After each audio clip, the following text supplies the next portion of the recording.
পাঞ্চেত পাহাড় পরবর্তী পার্শ্ববর্তী এলাকায় সেখানে আমাদের একটা আন্দোলন চলছে। আপনারা হয়তো সবাই শুনেও থাকবেন, বিভিন্ন সোশ্যাল মিডিয়া হয়তো দেখেও থাকবেন। পাঞ্চেত ড্যাম বলে একটা ড্যাম আছে, সেই ড্যামে যখন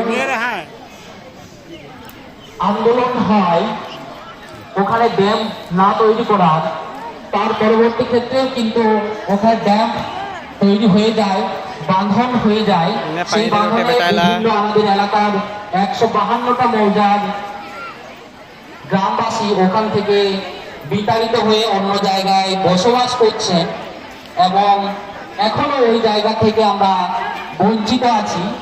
কিভাবে ওখানে একটা ডিভিসি কোম্পানি ল্যান্ড নিয়েছেন এবং ডিভিসি কোম্পানিরই একটা সোলার পাওয়ার প্রজেক্ট, ডিভিসি এবং এনটিপিসি নামক একটা কোম্পানি, ওখানে দুটো কোম্পানি সোলার পাওয়ার প্রজেক্ট নামে একটা সোলার পাওয়ার প্রজেক্টের আওতায় বিভিন্ন সোলার প্রজেক্ট বসাবে বলে জলের ভিতরে, জলের উপরে এবং মাঠে যে জায়গাগুলো আছে সেই জায়গাগুলোতে, সেই জায়গায় আমরা এখনো আন্দোলন করছি এবং আন্দোলন চলছে এখনো।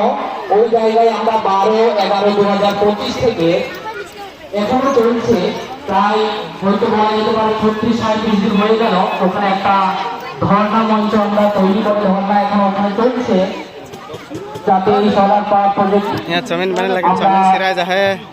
বন্ধ করতে পারি। এবং আমাদের যে